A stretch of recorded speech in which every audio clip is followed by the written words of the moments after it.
자, 식사 맛있게 하신 분들은요, 코로나 방역 수칙에 준수해 주시길 바라면서 마스크 착용을 촉구드립니다. 차도 한잔 하시고요. 자, 우리가 지금 시작한 지가 얼마 안 됐기 때문에 옆에 누가 누군지 잘 모르시는 그런 경우가 많으시죠? 자, 옆에 분들과 명함도 서로 나누시고요. 인사도 좀 하시면서 좀 서먹한 그런 관계가 조금 완화됐으면 좋겠다는 그런 생각이 듭니다. 자, 식사 다 마치신 분들은 마스크를 착용해 주시기 바랍니다. 자, 잠시 후 7시부터는요. 자, 충효회 대학 충효회 교육사 3기 2주차 강의를 시작하겠습니다. 자, 식사하시고 또 마스크 착용 너무 잘해 주시는 것 같습니다.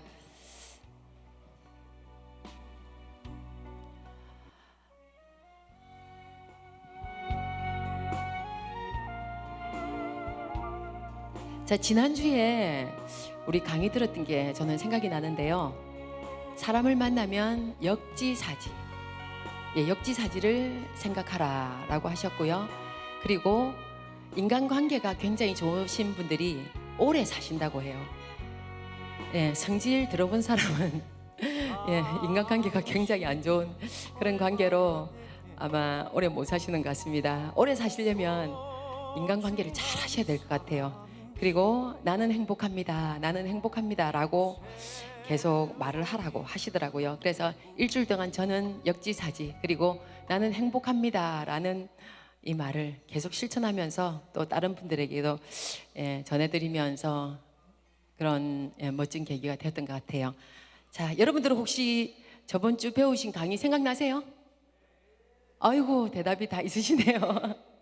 역시 충효의 대학이라 조금 다른 것 같습니다.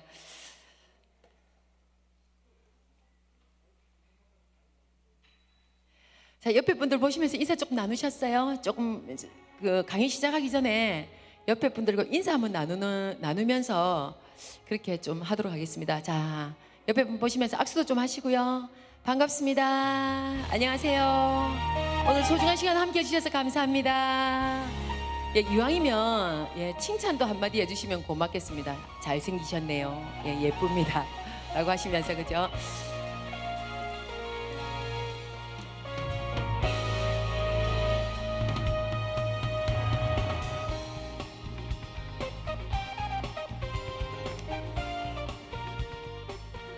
자, 그럼 지금부터 충효회 대학 충효회 교육사 3기 2주차 강의를 박수로 한번 치면서 시작하면 어떻겠습니까?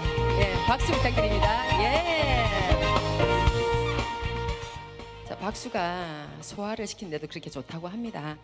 자, 그럼 먼저 저 소개하도록 하겠습니다. 저는 오늘 3기 2주차 강의에 사회를 맡게 된 김미애라고 합니다. 자, 인사드리겠습니다. 반갑습니다. 저는요 지금 3기 원우고요. 같은 여러분들과 함께하는 원우고요. 그리고 저는 MC 겸 가수로, 그리고 노래 강사로 활동을 하고 있습니다. 오늘 소중한 시간 여러분들과 함께 할 수 있어서 너무 행복하고요. 멋진 강의 함께 하도록 하겠습니다. 자, 그럼 충효 실천본부의 총재이시죠, 유진수 우리 총재님께서 나오셔서 환영사를 해주시겠습니다. 큰 박수로 맞아주시기 바랍니다. 정말로 반갑습니다. 지난주는 사실 제가 병원에 입원했다가 누워가지고 축사를 해야 됩니다만, 사실 그날 여러 가지 좀 미비한 점이 많았습니다. 오늘 강의는 대한민국을 예산을 대표하던 기획예산처 장관, 지금 도산성을 운영하고 있는 김병길 전 장관님, 이 부산이 세계로, 더 나아가서 항만이 세계적인 항만 도시를 만드는데 우리가 정성을 다하신 이승건 우리 특보님, 부산대학교 명예총장님, 여러분 잘 압니다마는 대한민국 건국 이래 최초로 설립한 충의대학, 충의교육사 과정 3기 3주차 강의에 참석하신 원주 여러분, 진심으로 축하의 말씀을 드립니다. 대한민국에는 서울대학도 있고 장익부 총장이신 부산대학도 있고 더 나아가서는 사교육이 된 동아대학도 있고 경북대학, 전남대학, 각 대학에서 A&B 과정도 많이 있습니다만 또 부산 일부가 주관하는 부산 아카데미 과정도 있습니다. 국제신문이 주관하는 국제신문 아카데미가 있습니다만 그리고 우리 충의 대학에서는 호영장려부에 대해서 장려부의 허가를 받고 또 인성교육부의 허가를 받아서 여러분이 교육을 잘 받으시면 1급 자격을 취득하게 되면 군부대, 학교, 관공서, 유치원 각 분야에 강의할 수 있는 자격이 부여됩니다. 그러나 여담입니다만 이 대한민국을 움직이는 모든 단체는 사실 자격이 부여가 안 됩니다. 더 나아가서는 부산일보나 국제신문도 여러분이 낸 얼마 됐든 간에 그 수업료, 강의료는 공제를 받지 못합니다만 이 충의 대학은 여러분이 열정을 가지라고 해서 100% 공제를 다 받습니다. 세 가지 여러분이 특징이 있습니다. 그래서 여러분은 대한민국을 대표하고 한국을 대표한 아주 훌륭한 지도자입니다. 지금은 나라가 어렵고 경제가 어렵고 이럴수록 여러분 이성근 특보님 처음 미지의세계를 한번 또 도전해 보시죠. 또 이순연 교육위원장님 100만 대구인데 우리 한번 도전해 보시오. 미지의세계를 도전하려면 뭐가 필요하냐면 충효의 정신이 필요합니다. 충효의 정신은 남이 안 한 것을 해야 됩니다. 찾아가야 됩니다. 또 남보다 앞서가야 됩니다. 충의 정신이라는 것은 정말로 불가능을 가능하는 것이 정말로 충의 정신입니다. 그런 마음을 가지면 여러분 한 사업가 충이 잘 들어와서 어려움이 순간적으로 해결될 수 있다고 저는 확신하고 있습니다. 제가 생각에 아주 유능한 그 공자님께서도 책에 뒤편에 있습니다만 하는 말씀이 여러분이 수만의 길을 떠나면서 내 아내와 자식을 맡기며 마음 놓고 갈 만한 그런 삶을 그대는 가졌는가?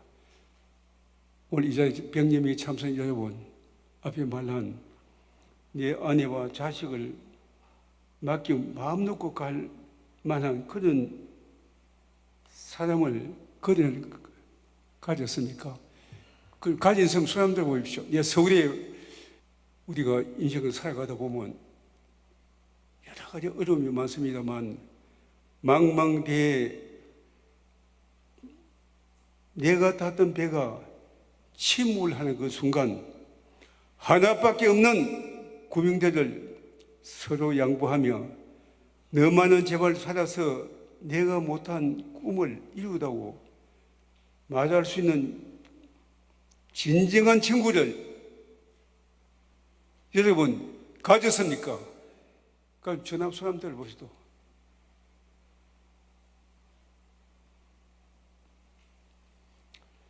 바다가 비록 커 보이고 이 낙하강이 한강이 커 보이지만 사실 그 강과 바다는 수만의 개울물이 모여서 강을 만들고 수만의 물방울이 모여서 강과 바다를 이루었습니다.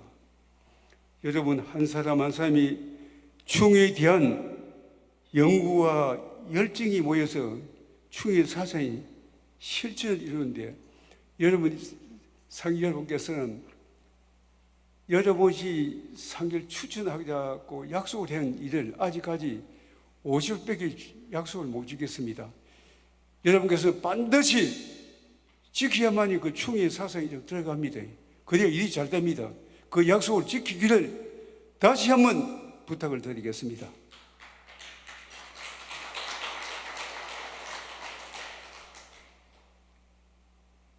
우리 인생이라는 작은 배, 이 말은 김명수 총장의 책에 있습니다.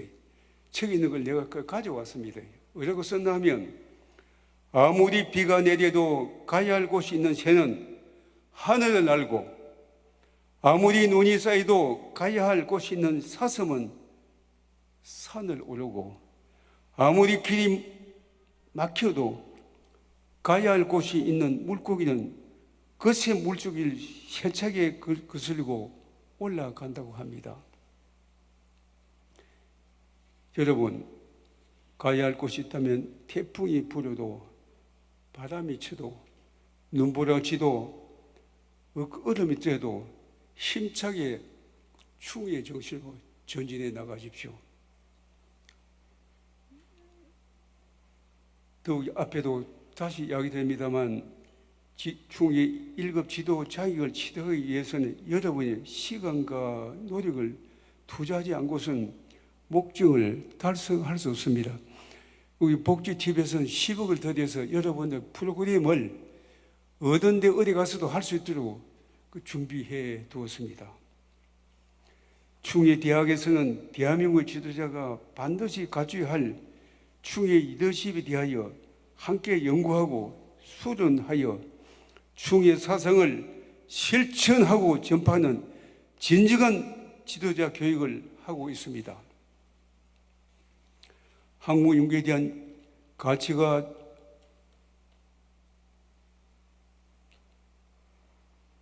학문 연구에 대한 지치지 않는 뜨거운 열정, 역사적인 사명을 완수하겠다는 열정, 조직을 이끌고 있는 책임감에 대한 여러분,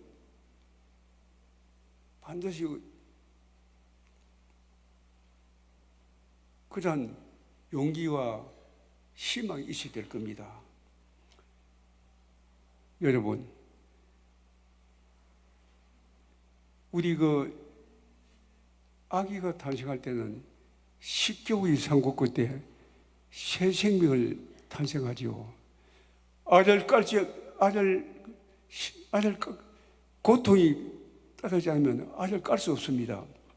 그러한 마음을 가지고 충의 정신에 모든 열정과 정성을 쏟아서 다시 한번 여러분이 약속한 상기 입학생은 반드시 여러분의 책임을 좀 완수해 주기를 다시 한번 부탁드리겠습니다. 앞으로 남은 기간 동안 충의 학문 연구에 정진하셔서 대한민국을 뛰어넘어 세계의 지도자 되기를 진심으로 기원합니다. 축하합니다. 네, 감사합니다. 우리 류진수 총재님의 멋진 환영사 잘 들었습니다. 그리고요, 남보다 앞서가야 된다. 그리고 불가능을 가능케 해야 된다. 이 말, 꼭 말씀 명심하도록 하겠습니다. 다시 한번 건강하시라고 큰 박수 부탁드리겠습니다.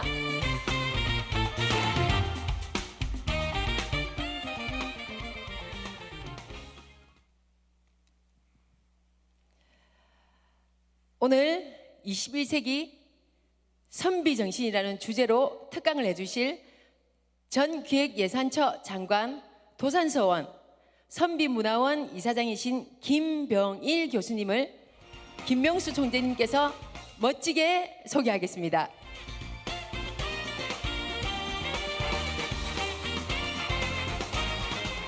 반갑습니다. 자, 여러분 대단히 반갑습니다. 오늘 저희 충효의 대학 충효의 교육사과정 3기 3주차 강의가 시작이 되었습니다. 여러분 입학할 때 제가 설명드린 것처럼 여러분 지금 이제 유튜브 검색창에 유튜브 검색을 하셔서 충효예대학을 검색을 하시면은 바로 오늘 우리 김병일 특강 교수님의 강의를 실시간 스트리밍으로 다른 곳에서 전국 어디서라도 시청하실 수 있습니다. 충효예대학을 검색을 하시면 됩니다.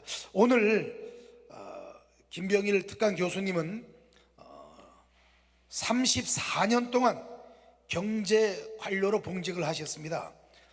통계청장, 조달청장, 기획예산처 차관, 금융통화위원, 기획예산처 장관을 역임하셨습니다. 2008년에 경북 안동으로 내려오셔서 도산서원 선비문화원 이사장으로 계시고 13년 넘게 태계 선생의 고향에서 학문에 정진하고 계십니다.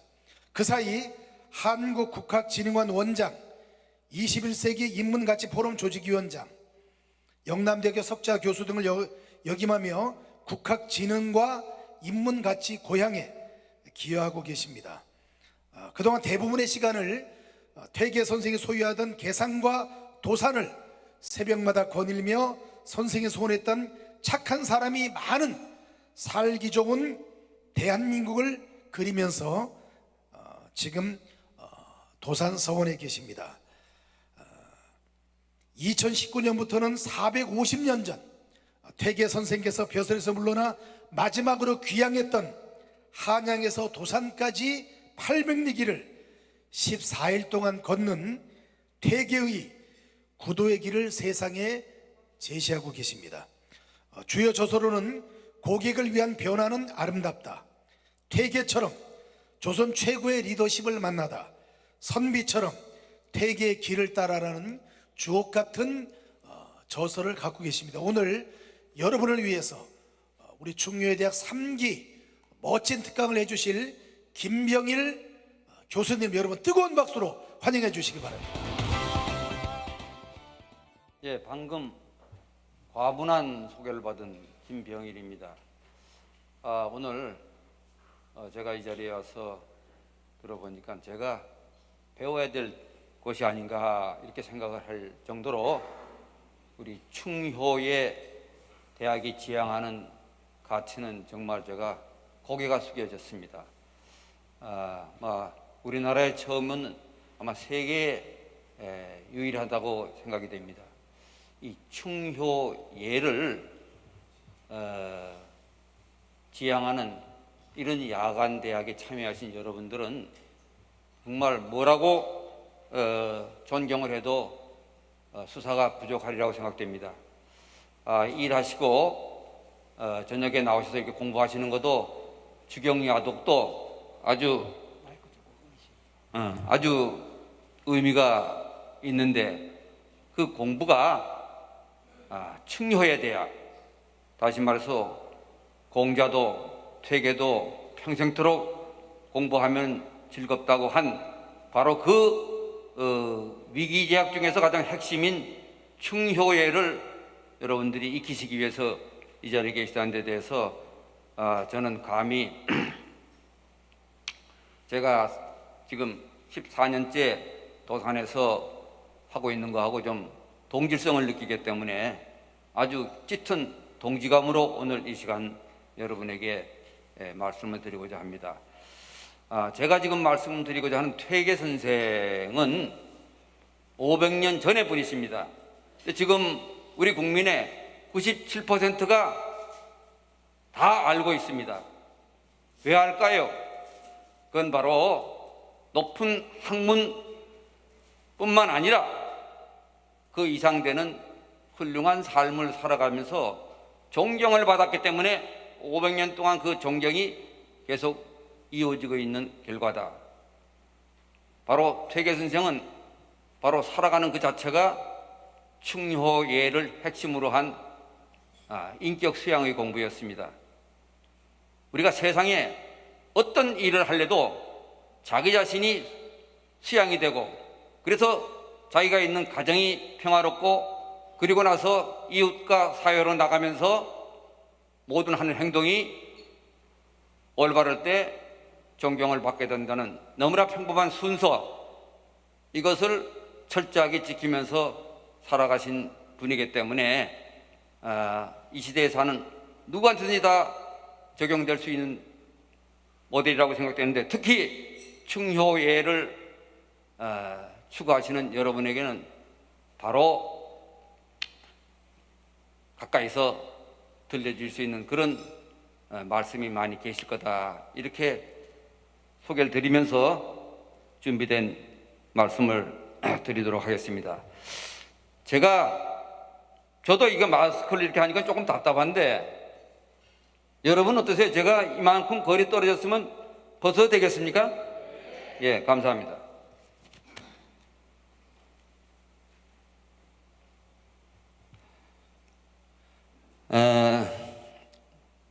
바로 요 첫 번째 화면이 도산서원에 들어가는 초입에 있는 도산서당입니다. 퇴계 선생께서 직접 설계하시고 10년 동안 살다가 생을 마감하신 곳입니다. 3칸입니다. 3칸.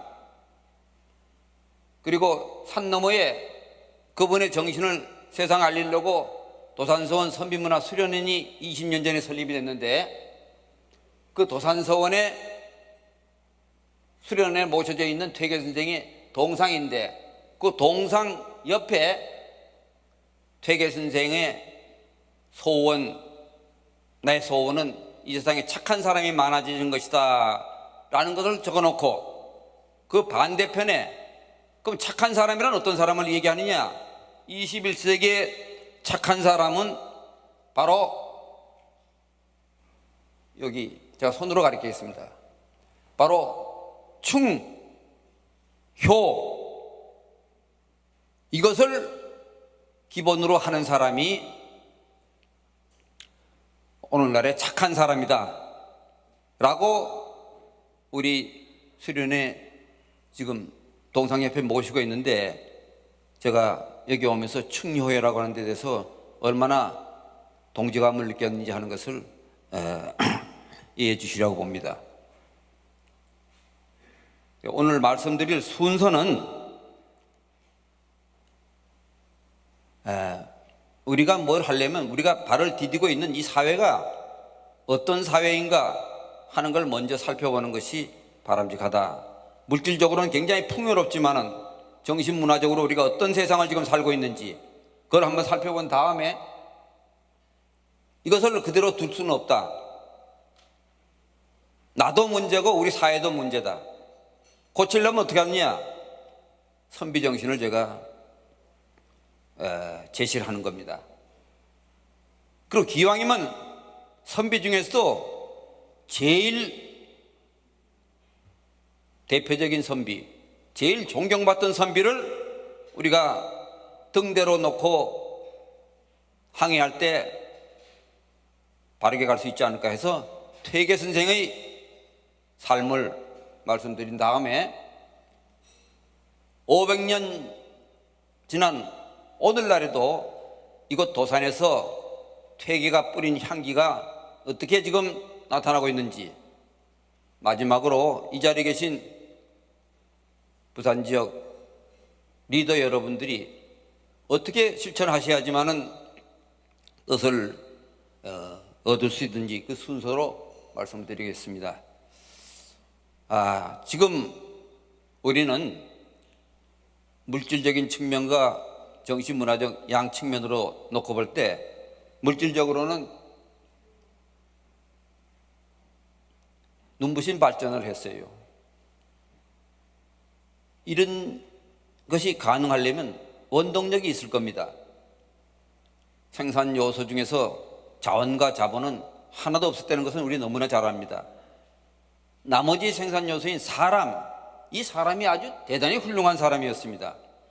아주 부지런하고 교육열이 있었고 특히 가족 사랑이 대단했습니다. 구로공단, 서독광부간호원, 자기 잘 먹고 잘 살라고 한 사람 한 사람도 없었습니다. 부모와 형제와 가정을 보탬이 되기 위해서, 그로부터 한 10년 뒤에 이 땅에 20세기 최고의 문명사학자 아놀드 토인비가 다녀가면서 이야, 정말 인류 역사상 이런 효도 문화가 있다니 하면서 극찬을 하고 본인은 외롭다고 하는 얘기를 남기고 세상을 떠났습니다. 이렇게 칭찬받던 우리가 지금 어떻습니까? 이렇기 때문에 저는 충효의 대학의 역할이 필요하다고 봅니다. 지금 우리는 얼굴도 이뻐졌어요. 키도 늘씬해지고. 근데 그 몸매 안에 담겨져 있는 생각, 가치관이 이렇게 됐습니다. 교육열도 유지되면서 지덕체 교육열이 지식 위주로 바뀌고, 가족 사랑은 이야기하기도 남부끄럽습니다. 부모 형제 간에도 말할 수 없는 그런 싸움이 일어나고 있습니다. 이렇게 살면 어떻게 되느냐? 우리가 몸담고 있는 공동체, 이 나라도 어려움이 처할 수밖에 없어요. 경제도 제자리를 꺾는지 후퇴할 수밖에 없고, 우리 공동체의 동방예의지국은 지금 반목과 갈등으로 지새우고,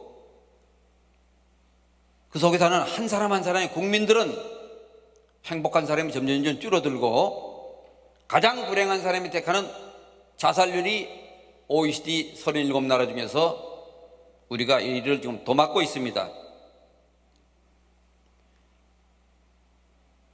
우리나라 전체 자살률이 이렇게 세계에서 제일 높을 뿐만 아니라 연령별로 나누어서 볼 때 나이가 들어가는 노령층으로 들어갈수록 자살률이 굉장히 높습니다. 같은 연령대의 외국의 연령대의 노인들하고 비교할 것 같으면은 비교할 수 없을 정도로 우리는 자살률이 높는, 바꿔 말하면 살면 살수록 죽고 싶은 세상으로 가는 거예요. 이것을 단절하려면 대책을 강구해야 돼요. 그럼 원인을 알아야 돼요. 자살한 노인은 대답을 할 수가 없기 때문에 자살할 가능성이 있다는, 학대받는 노인한테 누구한테 학대받습니까? 하고 물어보니까는 바로 가족이라고 대답하는 사람이 4분의 3이 넘고, 학대 장소를 물어보니까 거의 90% 답변이 가정에서 당한다는 겁니다. 왜 그렇습니까? 바로 복잡한 거를 아주 단순화시키면 결국은 나밖에 없어요. 부모 형제 간에도. 그 잣대는 또 나한테 얼마만큼 물질적으로 이익이 생기느냐, 손해보느냐, 부담되느냐, 바로 이 이기심과 물질 만능이 가져온 우리의 자화상이다. 이대로 두면 되겠습니까? 근본 원인으로부터 한번 찾아보겠습니다. 결국은 사람의 마음, 그건 바로 사람을 길러내는 교육의 차이다. 바로 우리는 어떤 교육을 지금 하고 있느냐? 조기 교육은 예나 지금이나 마찬가지인데, 바로 교육의 목적과 내용이 바뀌고 있다. 옛날 전통시대에는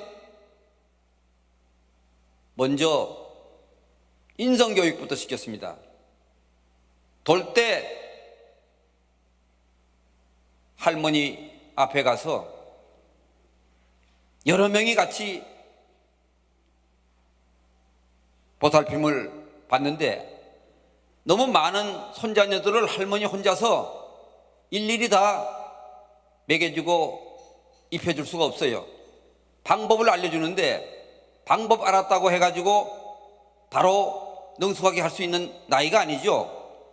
잘 못하게 돼요. 근데 아무리 어린 아이들도 자기가 잘 못했을 때 상당히 마음에 상처를 받아요. 이게 어려서부터 자기가 갖고 있는 자아의식이에요. 그러니까 못해서는 안 되겠고 할머니한테 가서 배울 수는 없고 바로 잘하는 오빠, 고모, 이모, 고모, 형님, 삼촌한테 가서 이쁜 행동하면서 배울 수밖에 없는 거예요. 바로 더불어 살아가는 지혜를 배운 이 사람들은 어릴 때는 사랑을 받고 성인이 돼서는 존경을 받았어요. 마지막까지 행복한 삶을 살고 떠날 수가 있었어요. 지금 우리는 지식교육 위주로 하고 있습니다. 1등 해야죠. 저거 필요합니다. 이와 같은 경쟁이 치열해지는 사회에서. 근데 문제는 바로 자기 몸가치를 높이는 지식교육만 시키고 더불어 살아가는 지혜가 담겨 있는 인성교육, 도덕 윤리교육을 안 시키니까는 다른 사람하고 관계가 아주 나빠질 수밖에 없어요. 아이들한테 제일 가까운 다른 사람이 누굽니까? 바로 부모예요. 그 중에서 가장 많은 시간을 보내는 엄마예요. 아이하고 엄마하고 관계가 옛날보다 점점 갈수록 나빠지고 있는 이유 딱 한 가지입니다. 아이에게 교육을 골고루 시키지 않고 지식교육, 공교육에서나 사교육에서나 이것만 하는 것이 바로 저밖에 모르는 삶을 우리가 시키는 것이다. 모두의 불행입니다. 이런 사람이 많아지는 사회가 어떤 사회가 되겠습니까? 또 이런 사회에서 사는 우리는 말년에 어떤 운명에 놓이겠습니까? 돈 있으면 됩니까? 자, 제가 어차피 여기 연세 드신 분도 있고 조금 젊으신 분도 있지만은 미리 연세 드신 분은 지금의 문제고 연세 좀 덜 드신 분은 앞으로 미리 대비한다 이런 준비를 좀 하시는 그런 시간을 갖기 위해서 제가 요 어른 리더십에 대해서 한번 말씀을 나눠보겠습니다. 이 인성교육이 사라진 이 책임이 누구한테 있어요? 애들은 보는 대로 해요. 3살 버릇 8가지 간다고 그랬어요. 3살 때 책을 보라고 해서 훌륭한 사람이 되겠습니까? 3살 때 말로 일러줘 갖고 효도하려고 효도하겠습니까? 부모가 자기 부모한테 효도하는 장면, 부모가 자기 형제들하고 우애 있게 사는 방법을 그대로 아이들은 보고 따라하는 거예요. 애들 앞에서 뭐도 못 마신다고 그랬죠?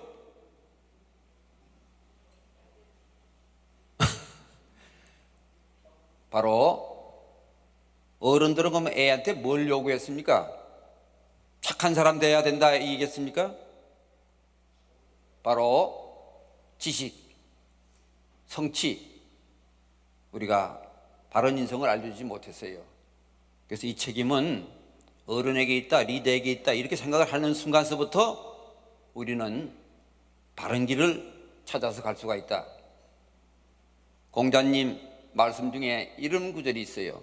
자설리정이면 이 리더가 바르게 이끌 것 같으면은 습관부정이려 누가 감히 바르지 않을 수 있으리요. 이제 리더가 회복하는 길은 바로 아랫사람에게 좋은 본보기가 되는 거예요. 부모는 자식이 따라한다고 생각하고 내가 이 행동이 맞나? 교사는 학생이 그대로 따라한다고 생각하고 내가 지금 하는 행동이 맞나? 사회의 지도자도 마찬가지입니다.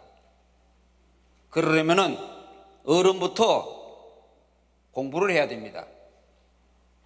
그런 점에서 충효의 대학에 참여하신 여러분들은 이걸 알고 하셨는지 모르고 하셨는지 모르지만 기가 막힌 선택을 했다고 생각합니다. 여러분을 위해서 한번 박수 안 치실래요? 근데 이런 효과가 나타나는데 시간이 좀 걸려. 내가 배우고 이것을 내가 행동하는 것을 우리 아이들이나 우리 아랫사람들이 보고 또 그것을 또 흉내내면서 따라하는데 시간이 좀 걸리는 거예요. 그렇다고 야 오늘 뭐 충효회 계약에서 내가 이런 강의 들었는데 퇴계는 이렇게 하셨다던가 그분은 뭐 또 이렇게 얘기하더라 하고 얘기하면은 평소에도 좀 이상한 사람이 어디 이상한 데 가가지고 이상한 말 한다 이렇게 하지 않겠어요? 그래서 좋은 체험을 우선 먼저 하세요. 하나 예를 들게요. 제가 제 얘기해서 좀 그렇지만은 도산서원에 금년부터 이제 주말 가족 프로그램을 합니다. 이 서원에 바쁘신 분들 서원에 딱 1시간만 오셔도 1시간 설명해 드리겠어요. 우리 여기 이영기 지도인, 민옥현 지도인님, 정지도인 저분들이 부산서 한 달에 한 번 또는 2달에 한 번 도산서원에 오셔가지고 1시간 무료 해설합니다. 조금 더 시간을 내시면은 가족 단위 선비 유료 체험을 해요. 당일 가정 같으면 아이 10,000원, 어른 30,000원, 물론 점심 드립니다. 이런 체험을 한번 어차피 에버랜드도 갈 거고 어차피 설악산도 가시고 지리산도 가실 텐데 어른과 아이가 어떻게 살아가야 되는지 하는 것을 남의 입을 빌려서 내 입으로 얘기하지 않고 남의 입을 빌려서 하는 것도 좋은 제가 알고 있는 예계 때문에 말씀을 드렸습니다. 자, 왜 근데 선비냐? 21세기에 지금 왜 선비냐? 선비는 유학을 평생 공부한 사람입니다. 유학은 공자, 맹자 이후에 유학자들이 정리한 공부인데 이분들의 공부는 엄청 범위가 넓었어요. 문학, 사학, 철학 이거를 필수 전공으로 해요. 시서화 교양 필수로 해요. 시 못 짓는 사람이 없었어요. 그 다음에 어차피 유학이라는 것은 내 인격을 닦은 다음에 나가서 세상을 이롭게 하는 거예요. 바로 정경사와 같은 사회학을 자연히 할 수밖에 없었어요. 다산정약용의 목민시도 봐도 그래서 나오는 거예요. 그리고 퇴계 선생은 조제도 하시고 전체 관측도 하셨어요. 이러니까 당신 알고 있는 것만 이렇게 잘 이리저리 생각을 하면 그 자체가 융합 능력이에요. 우리하고 선비하고 제일 큰 차이는 바로 배운 것을 얼마만큼 실천하느냐. 그분들은 실천 안 하는 공부는 소용없다고 생각했어요. 우린 지금 아는 거하고 실천하는 거하고를 일치시키지 않기 때문에 가장 공부 잘하는 사람이 가장 존경받는 거하고는 일치하지가 않는 거예요.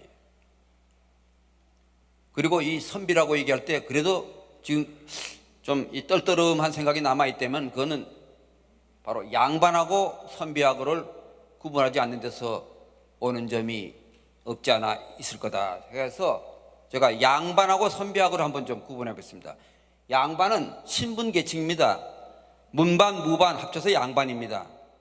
현직 벼슬아치인데 이게 차츰차츰 늘어나면서 시간이 지나면서 은퇴한 벼슬아치도 양반, 그 사람이 낳은 아들, 손자, 자손들도 양반, 양반이 늘어났어요. 늘어나다 보면은 훌륭한 사람도 있지만 훌륭하지 못한 사람도 섞이는 거예요. 나라 팔아먹은 매국노 거의가 다 양반이었어요. 춘향이 못 살게 그런 나쁜 사람, 그 사람 다 양반이었어요.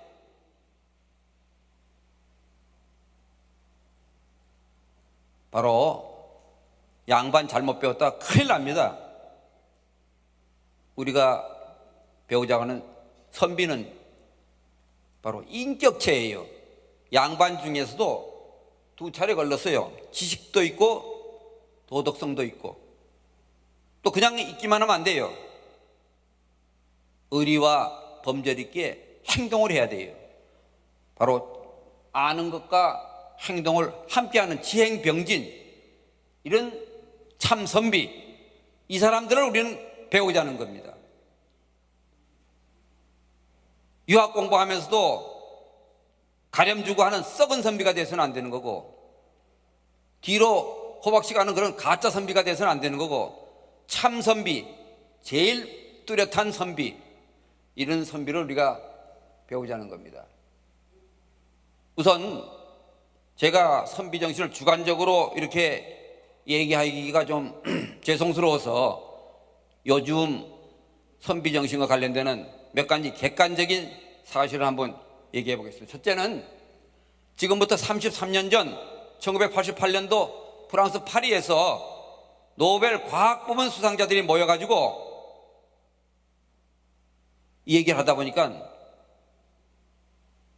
과학의 발전이 놀라운 속도로 일어나는데, 이게 계속 되다가는 인간이 도외시되고 인간성이 말살되는 그런 과학이 앞으로 발전이 될 수가 있겠다 하는 그런 우려가 되는 거예요. 그래서 앞으로 21세기에 인류가 정말 계속해서 과학 문명을 잘 이용을 하려면은 인간을 존중하는 공자의 가르침을 우리가 배워야 된다라는 주장을 했어요. 여러분, 공자의 가르침이 유학이라고 그랬죠. 유학은 중국도 있었고 일본도 있었지만 거기는 우리하고 달랐어요. 중국은 세계 국가이기 때문에 별별 사상이 다 있었고, 유럽,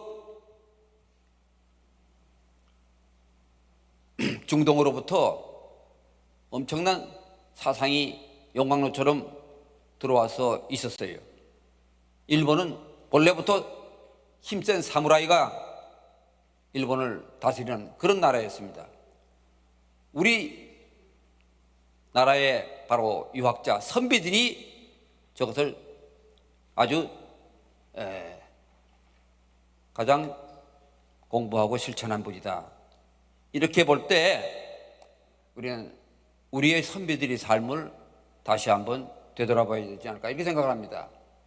두 번째 말씀드리고 싶은 것은 도산서원을 포함한 우리나라 유명한 서원 9개 서원이 재작년에 유네스코로부터 세계유산으로 지정이 됐어요.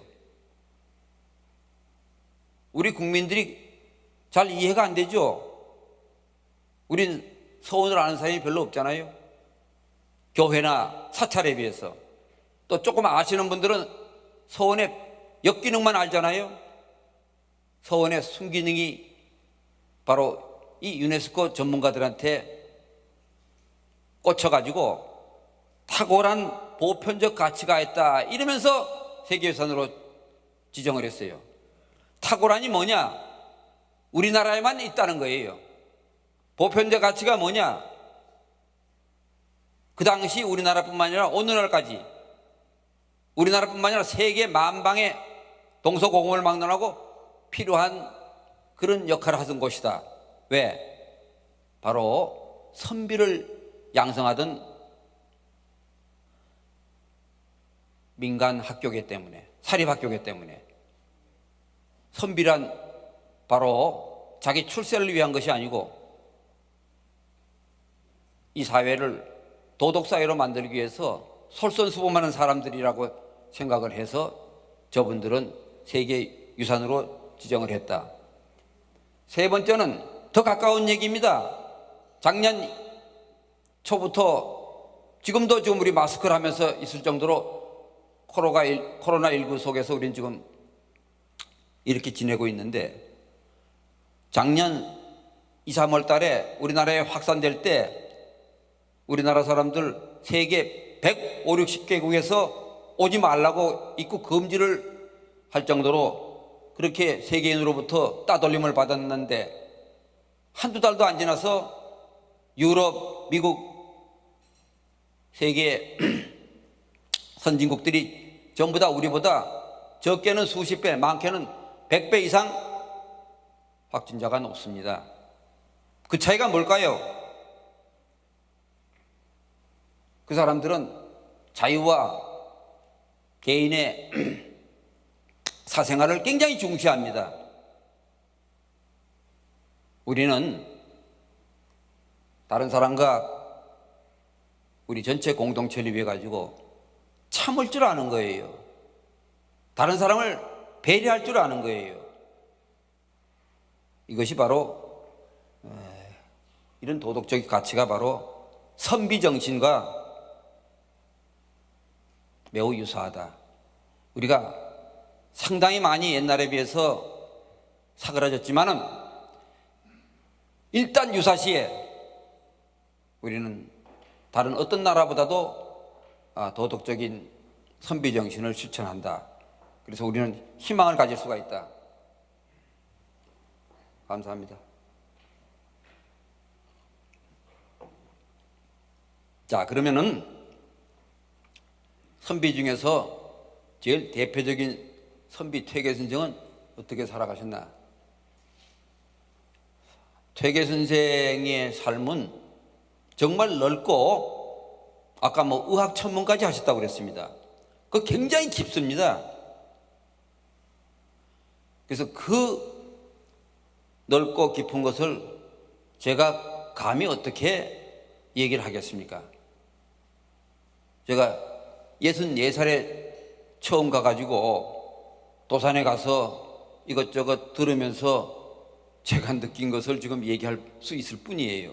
어떻게 이걸 그래서 제가 느낀 것을 여러분께 한번 정리를 해드린다 이렇게 생각을 하시고 들어주시면 돼요. 첫째는 끊임없이 공부를 해가지고 높은 경지로 올라가면서 그 아시는 것을 전부 다 실천을 하셨다. 두 번째는 그렇게 높아진 상태에서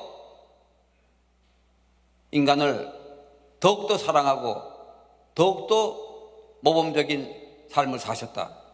그리고 조금 높아지면은 사람이 이렇게 자꾸 옛날에 비해서 이렇게 낮게 보고 또 조금 높아지면은 또 줄 안 서고 무슨 또 어떻게 전화해서 무슨 뭐 좀 혜택 받을 수 없나 안 가고 뭐 돈 갖고 뭐 이렇게 할 때 퇴계선생은 점점 높아질수록 저런 삶을 사셨다.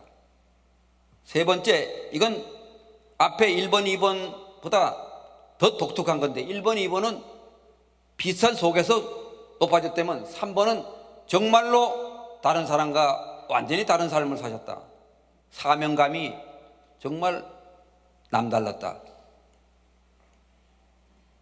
우선 첫 번째, 끊임없이 노력해서 실천하신 부분인데 맨 먼저 우리가 여기서 알아야 될 점은 퇴계선생이 출발할 때 금수저가 아니었어요. 어쩌면은 선비 가문 중에서는 아주 열악한 환경 속에서 출발하셨는데 퇴계선생이 스승이 없다고 그래요.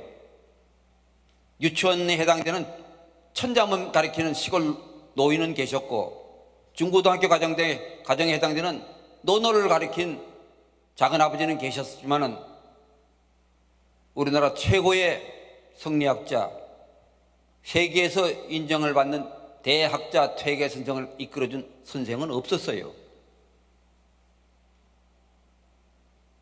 그런데 어떻게 저렇게 훌륭한 사람이 됐을까? 여기에 제가 천착해가지고 자꾸 살펴봤어요. 살펴봤더니 바로 이 큰 인물 퇴계에게 아무래도 태어난 가정을 좀 살펴봐야겠다. 아버지, 어머니는 어때 하셨나? 아버지는 굉장히 일찍 돌아가셨어. 퇴계선생 막내 아들로 태어나셨는데 퇴계선생 태어나서 7달 만에 아버지가 돌아가셨어. 이런 아버지가 40살에 돌아가시면서 난 정말 말이지 공부 좀 하고 애들 좀 가르치고 싶었는데, 서당 만들어서 애들 좀 가르치고 싶었는데 정말 이거 못하고 가는 게 좀 한스럽다. 그렇지만은 내가 하고 싶은 이거를 우리 7남매 중에서 누군가가 이걸 이어갈 것 같으면은 난 저 세상에 가도 한이 없겠다, 이렇게 얘기를 하고 갑니다. 퇴계 선생이 먼 훗날 그 고관대작 벼슬자리를 그만두고 아무 생계 대책도 없는 시골에 초가상가 부들자리 깔고 공부하시면서 애들은 아니지만 그 제자들을 가르치기 시작한 것도 아버지의 저와 같은 유훈이 철이 나면서부터 영향을 끼치지 않았나, 이렇게 생각이 됩니다. 아버지가 돌아가실 때 어머니는 제치 부인인데 33살이었어요. 남편보다 7살이 아래였어요. 이분한테 전처자식 3남매하고 당신이 놓은 사형제하고가 있었는데, 이 어머니가 정말 훌륭하셨어요. 거기에 73살 자신 시어머니까지 계셨어요. 이 식구를 소위 먹여 살리기 위해서는 경제적인 능력이 어머니밖에 없었어요. 그 당시에 안살림뿐만 아니라 바깥살림, 그 중에서도 가장 경제작물이라는 양장까지 하시면서 다른 집들은 막 경제적으로 굉장히 타격을 입고 연산군 시대에 막 가렴주고 해가지고 집을 떠나는 사람도 많았지만은 퇴계 어머니는 경제적인 활동을 잘 하셔가지고 애들을 공부시켰어요. 하지만 공부시키면서 어머니는 걱정이 된 거예요. 여자 혼자 키우는 집에 애들이 잘 안 돼가지고 남의 손가락질이나 받으면 어떠냐. 애들을 불러놓고 과부의 자식은 남들이 같은 일 하더라도 흉을 보기 쉬우니까 너희들은 남들보다 100배 노력하라. 그 100배도 문예, 다시 말해서 지식 공부만 시키지 해서는 안 되고 몸가짐을 잘해야 된다, 이렇게 얘기를 합니다. 그리고 어머니가 아주 자식들에 대해서 제일 연구가 많이 돼 있을 거 아니겠어요? 어려서부터 지켜본 우리 막내 아들 퇴계는 남들하고 말다툼도 못하고 자기 자랑도 못하고 이렇게 하니까는 벼슬을 해가지고 조정에 나가서 아니 되옵나이를 하겠습니까? 그대가 틀렸다, 이렇게 하겠습니까? 아, 우리 아들은 고을 원님 정도나 했으면 좋겠다 하고 얘기를 합니다. 퇴계 선생은 훗날 내가 워낙 어리석고 꽉 막혔기 때문에 우리 어머니가 날 어려서부터 잘 보셔가지고 나의 진로에 대해서 이렇게 진정으로 얘기를 해주셨기 때문에 그걸 내가 못 지키면 안 된다. 못 지켰을 때 그것을 내가 임금님이 자꾸 나오라고 해서 나갔을 때 내가 불효를 하고 있구나 라고 얘기할 정도였었어요. 근데 이 어머니가 퇴계 선생이 적은 비문에 보면은 우리 어머니는 문자를 모르셨다고 그랬어요. 글을 못했다는 거죠. 더 쉽게 말하면 일자무식이었다는 거죠.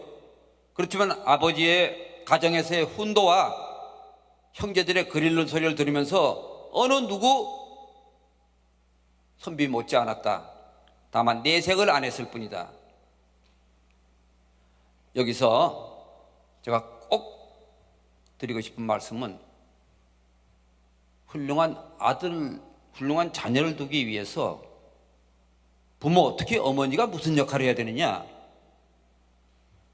우리가 신사임당만 알게 되면은 율곡 같은 훌륭한 아들을 두기 위해서 내가 신사임당만한 그런 존재가 되느냐.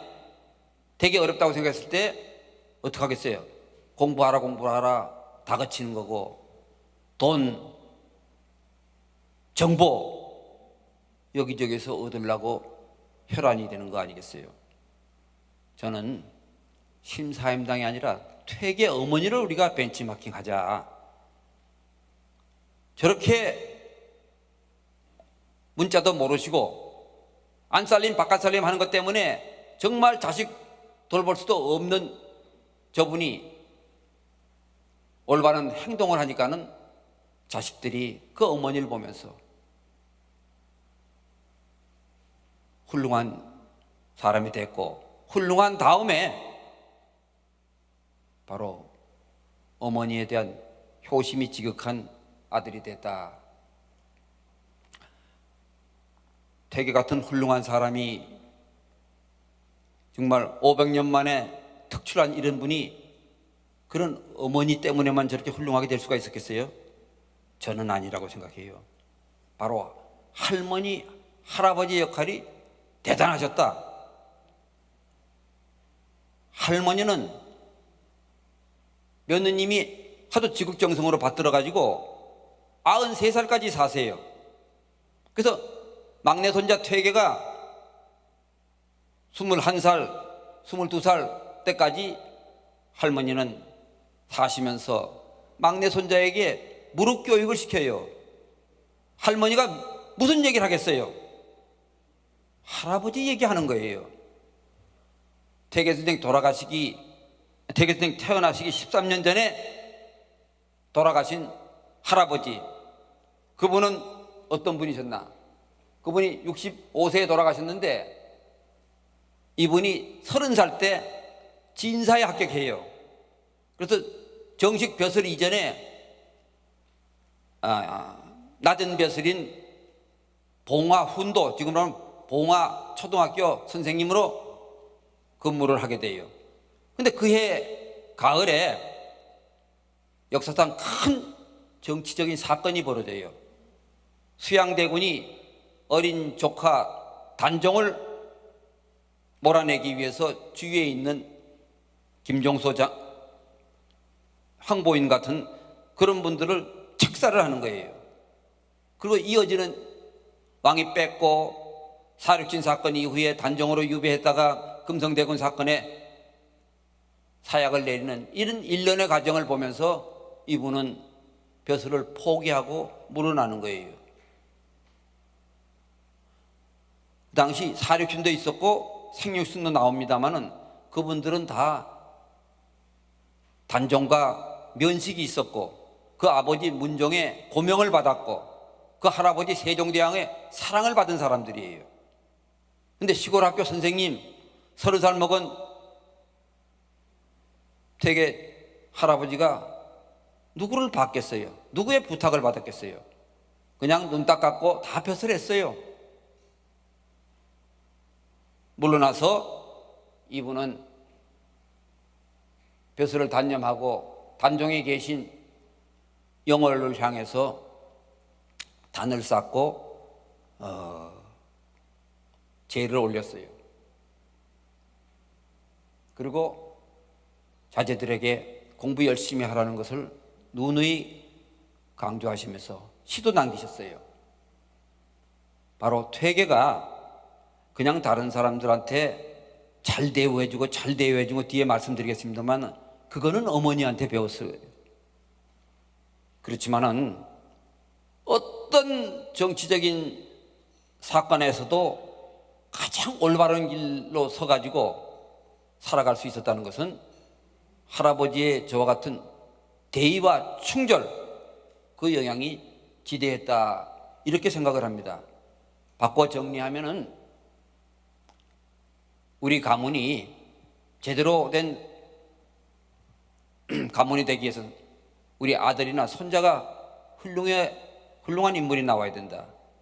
그러기 위해서 퇴계 선생을 길러낸 부모님과 할머니에 대해서 우리가 조금 더 눈여겨봐야 될 거 아닌가, 이런 생각이 들고, 제가 여기서 이렇게 말씀을 드리는 것보다는 현장에서 여러분들이 보고 듣고 깨우치는 게 훨씬 효과가 있으리라고 봅니다.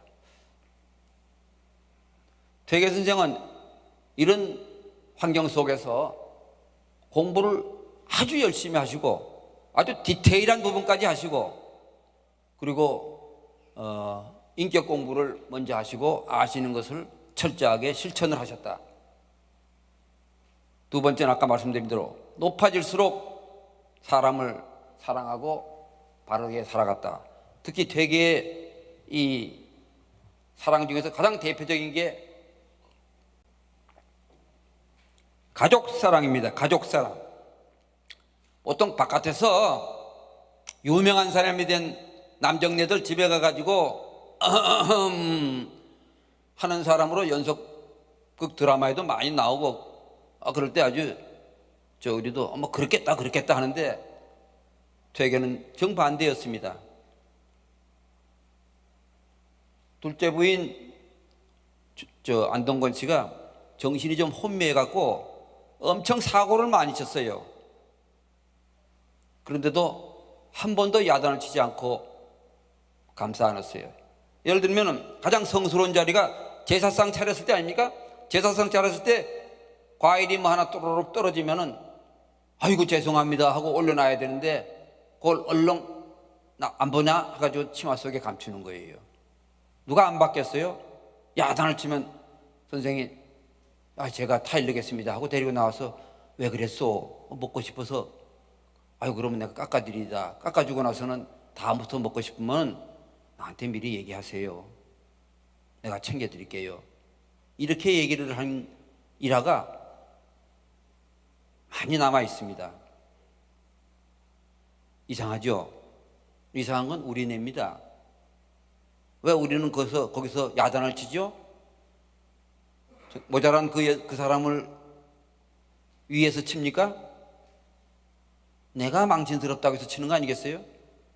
유학은 뭡니까? 자기 인격 소양에서 다른 사람을 편안하게 해주는 거예요. 그중에서 가장 가까운 자기 부인을 자기 기준으로 해서 마음에 안 든다고, 특히 마음에 더 안 든다고 이렇게 막 해서 그 사람이 고쳐집니까? 고쳐지면은 그런 일을 안 하죠. 퇴계는 모든 행동의 기준이 바로 자기가 할 수 있는 역할을 이 가장 어떤 역할이 돼야 되는지 하는 것을 생각을 했습니다. 며느님 얘기, 뭐 맞선자 얘기, 형제간의 우애 얘기, 하녀 학덕이 얘기 뭐 다 감동적인데 다 일일이 말씀드리기가 시간이 아마 좀 안 될 것 같고, 제가 이 중에 학덕이 얘기를 하나 하겠습니다. 퇴계 선생이 이제 안동에 계실 때 돌아가시는 그 해예요. 70살에 돌아가시는 그 해에 안동에 계실 때 집에 하녀 학덕이가 애를 낳아가지고 저지 좀 잘 나온다 하는 얘기를 서울에 있는 손자가 얘기를 들었어요. 마침 손자의 부인 손부는 애를 연년생으로 낳아가지고 아들, 딸 중에 세 번째 아들한테 젖을 줄 수가 없게 돼요. 그래가지고 유모로 데려가려고 그러는데 퇴계 선생이 못 데려가게 해요. 몇 달밖에 안 되는 이 종의 애를 둘쳐업고 보름씩이나 한양에 갈 수가 없다. 가다가 모자가 다 어떻게 되겠죠. 그러니까 애를 두고 가려고 그러는데 애를 두고 가면 애는 죽게 된다. 남의 자식 죽여서 내 자식 살리는 것은 심히 불가하다고 우리가 늘 옆에 두고 배우는 책 근사록에 있지 않느냐. 배운 대로 실천을 해야지. 그렇지 않으면 우리가 무슨 선비냐. 못 데려갔습니다. 증손자는 2돌 지나자마자 죽습니다. 퇴계 선생도 그때 제자들한테 내가 박복해서 이런 우리 집안에 불행한 일이 있다 하고 한탄하는 걸 했는데, 증조 할아버지, 아버지 삼총가인데도, 그런데 바로 아버지 되는 일총간에 있는 이 손자의 마음은 어떻겠어요? 손부의 마음은 특히 어떻겠어요? 그렇지만은 이 인권도 보장받지 못하는 이 종 데려가서 젖을 줄 수 있는 것이 그 당시 사회 통념이지만 가만히 보십시오. 누구 한 사람 살리려고 한 사람을 죽여서는 안 된다 하는 것은 어떻게 보면 망고의 진리 아닙니까? 이거는 오늘날에 이 자리에 계신 여러분들뿐만 아니라 저 아프리카 대사 부인도 와가지고 손수건을 꺼내요. 이 얘기를 들으면서. 우리는 망고에 통하는 그런 삶을 얼마나 살다 가느냐, 거기에 관심이 있으신 분들은 퇴계가 무수히 남겨놓고 가고 한 흔적을 보시면 되겠습니다. 그 다음에 퇴계에게 우리가 또 대단하다 할 수밖에 없는 게 그 대학자가 아주 젊은 학자들이 뭐 논변을 걸었고 선생님 어떻게 보면 호랑이하고 유대는 어떤 그런 도전이라고 생각되는 때도 8년 동안 논변을 합니다. 나이 차이가 이렇게 차이가 나고 벼슬 차이가 저렇게 차이 나고 사상, 거리도 지금 저 안동 광주관에는 지금은 뭐 몇 시간 안 되지만 옛날에는 지금 아프리카 가는 것보다 더 거리가 먼 거리였어요. 그럼에도 불구하고 어떻게 8년 동안 논변이 됐을까? 퇴계 선생이 처음으로 보낸 편지에 이렇게 써요. 26살이나 나이 어린 젊은 고봉에게 사단 칠정에 대한 얘기를 듣고 내가 전에 말한 것이 더욱 잘못되었음을 알았습니다. 처음 만나면서부터 견문이 좁은 제가 박학한 그대에게서 참 많이 배웠습니다. 이 편지를 받아본 고봉의 심정이 어떻겠습니까? 33살의 고봉, 59의 우리나라 최고 학자 퇴계의 편지를 받고 난 다음에 이 결과 두 분의 학문이 크게 발전이 됐고 두 분은 가장 가까운 사이가 됐어요. 돌아가실 때까지도 제일 가까웠고 그 이후에 500년 동안 퇴계 집안과 고봉 집안은 어떤 일가보다도 가깝고 저같이 아무 상관도 없는 사람이 퇴계 선생 관련된 일을 한다 해가지고 지금 광주 고봉 선생을 모신 월봉서원에 지금 9년째 원장을 하고 있습니다. 저같이 원장할 것 같으면 뭐 10개, 100개도 더 할 수 있을 거예요. 아무것도 하는 게 없으니까는. 매년 제가 사의를 표명해도 아이고 원장님 이름만 걸어놓고 있는 것도 제 이름이 뭐 여기 제 이름 아는 사람 있습니까? 500년 전에 퇴계 선생이 고봉 선생한테 처음 편지를 저렇게 한 인간관계의 시작이 위대한 아까 강물 바다 얘기했습니다. 우리 모두가 다 매일같이 사람을 대합니다. 속상할 때도 많지만 아무리 속상해도 대학자 퇴계가 젊은 학자 고봉한테 당신의 가장 주종목인 사단 칠정에 대해서 선생님 이건 뭐 말이 됩니까? 틀렸습니다 하고 얘기를 들었을 때 같은 그런 곤혹함 이런 걸 우리가 느끼겠습니까? 이게 바로 지금 말씀드린 것도 좀 자세하게 제가 글을 쓴 겁니다. 율곡이 또 찾아옵니다. 율곡은 퇴계 선생보다 35살이 나이 어린데 그분이 왔을 때도 아까 고봉한테 얘기한 거하고 뭐 거의 큰 차이가 없는 얘기를 합니다. 어떤 제자에게도 너라고 하지 않고 또 어떤 제자도 와서 마음을 편하도록 하기 위해서 집도 조그맣게 짓고 여기 문패도 이렇게 조그맣게 하고 확대하면 이렇습니다. 퇴계 선생 친필입니다. 글씨가 못난이 글씨를 썼어요. 두 번째는 글자도 아니에요. 왜 저렇게 했을까요?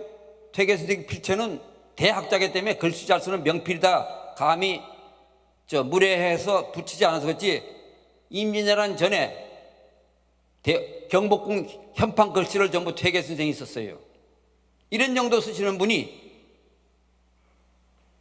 당신 서당에 저렇게 걸었어요. 왜? 지금은 돈 많은 사람한테 고개 숙입니다. 지금은 높은 벼슬 하는 사람한테 권력가한테 고개를 숙일지 몰라요. 저 때는 학문이 높고 도덕적인 학자에게 다들 고개를 숙일 때 퇴계 선생은 나한테 고개 숙이면은 저분들이 목적 달성을 못한다. 쪼르면 뭐가 생각이 나겠습니까? 그러니까 마음 편하게 와서 아주 자유스럽게 많은 걸 얻어가도록 하기 위해서 이렇게 세심하게까지 하면서 문관까지 나와서까지 맞이합니다. 우리 인간사회에서 다툼이 어디서 납니까? 보통 보면은 내가 어떤 사람인데 저 사람이 나를 그렇게 대할 수 있어? 이거 아닙니까? 내가 누군데? 근데 퇴계 선생한테 올 때 퇴계 선생이 대단한 분인데 하고 다들 왔어요. 그저 내가 왔으면은 절을 하면 절이라도 받아주면 좋겠다고 생각을 하고 왔는데, 아니 문관까지 나와서 저 쌀이문 바깥까지 나와가지고 맞이하고 전성을 하니까는 어떻겠습니까? 평생 잊어버리지 못하는 거예요. 평생만 잊어버리지 못해요? 돌아가면서 유언을 하는 거예요.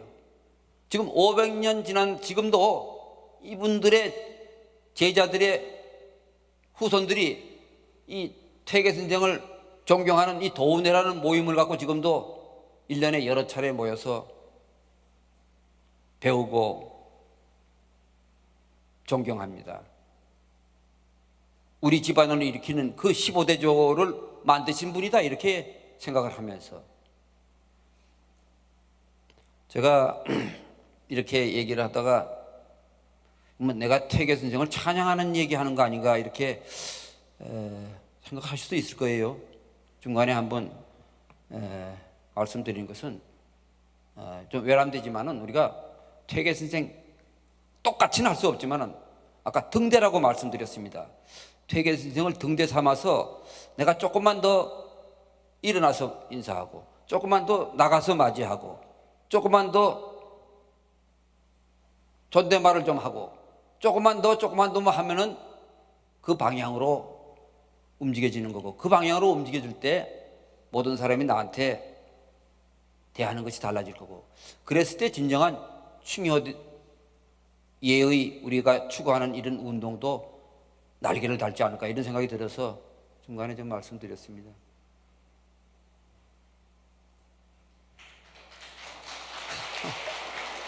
감사합니다. 예.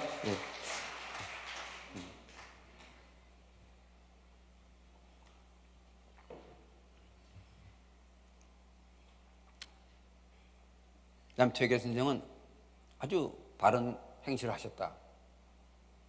막 검소한 삶을 사셨어요. 검소.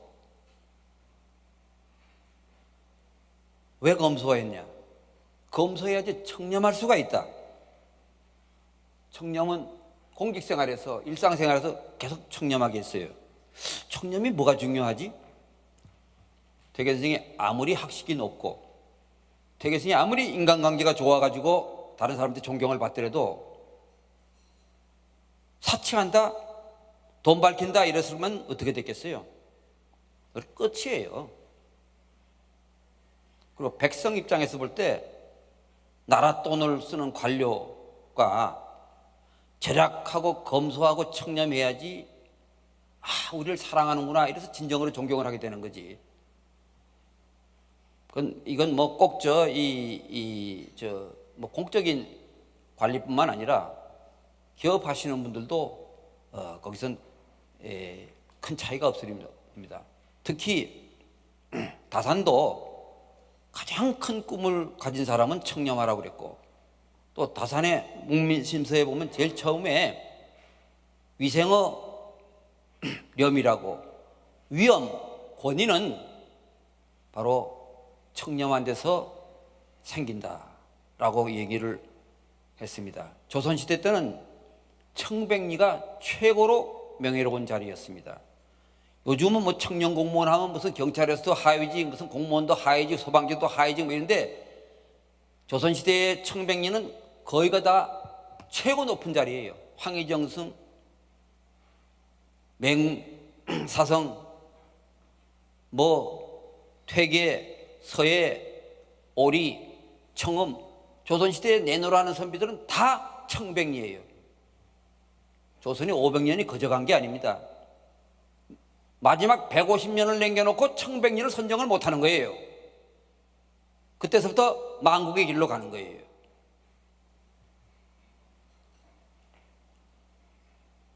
퇴계는 아주 겸손보다 훨씬 더 차원 높은 겸허한 삶을 사셨어요. 학자 퇴계가 제일 그래도 어깨 제끼고 그런 거 아니야 하고 말할 수 있을 때가 언제냐면 공부하는 시간이에요. 강론하는 시간인데, 퇴계는 강론할 때 발병구약 하듯이 제자들에게 귀를 기울였어요. 발병구약이 뭐냐면 병 걸렸어요, 약 찾는 거예요. 약 찾는 거. 저 사람이 얘기할 때 내가 병 걸린 걸 날 고쳐주는 저 사람이 약과 같은 얘기를 하는구나 해가지고 경청을 했어요. 전 이 얘기를 처음에 듣고 상당히 이상했어요. 야, 퇴계가 뭐 아주 불경스러운 생각까지 들었어요. 야, 저렇게까지. 근데 그 다음에 요걸 보면서 제가 아이고 죄송합니다, 퇴계 선생.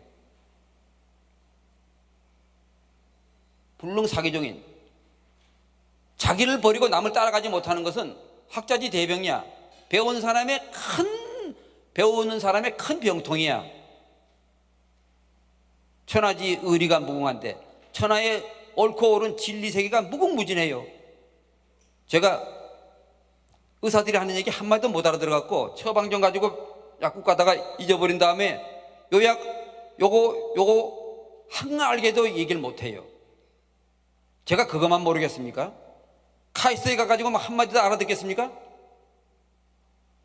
건설 현장에 가서 몇 마디나 알아듣겠습니까? 이렇게 모르는 게 많은데 기가 시기 비니로 어찌 나는 옳고 너는 틀렸어 하고 할 수가 있네요. 다를 뿐이지. 다른 것도 내가 아는 게 아주 조금이고 저 사람이 아는 것도 그렇게 많지가 않고 세상의 진리는 막 무궁무진하니까는 어느 누구든지 우리가 진리의 세계로 가는데 동반자다라고 생각을 하시고 아인슈타인도 같은 얘기를 했어요. 퇴계의 편지 교육이 정말 대단했어요. 말로 할 수 있는 것도 그 불편한 그 붓을 꺼내서 종이에다가 먹을 갈아서 글씨를 썼어요. 3000여 통의 편지가 지금 고스란히 남아있는 것만 저래요. 편지 받은 사람이 너무 감동해갖고 500년까지 그 자손들이 간직을 하고 있는 거예요. 자식들에게, 제자들에게. 말로 하면은 감정이 섞이게 되고 또 그 교육 효과가 없어져요. 우리는 지금 코로나 때문에 비대면 사회로 지금 더 급속히 가고 있어요. 그러니까 우리가 좀 SNS도 하고 메일도 주고받고 뭐 할 때 우리가 어떻게 하면 될까요? 고향에 추석 때 못 가고 설날 못 간다고 잘됐다 하고 있어야 되겠어요? 정말 편지를 보내고 메일을 보내가지고 부모님이 흐뭇하실 그런 문장력은 없어도 생기는 겁니다. 마음만 있으면. 아까 말했지만 세 번째 가장 중요한 것은 이 어른의 사명감이 큰 거다. 남들은 벼슬 할 때 이분은 벼슬을 버리고 하고 싶은 게 있었던 거예요. 그게 뭐냐 하면 이 세상에 착한 사람이 많아지는 것이었어요. 당신이 사는 16세기만 그런 게 아니고 그 이후 세상까지도 다 착하게 살기를 원하셨대요. 퇴계 선생이 이런 생각을 하게 된 것은 퇴계 선생이 주로 공부하신 분들이 500년 전, 1000년 전, 2000년 전의 분들을 공부를 하셨기 때문에 퇴계 선생이 이제 이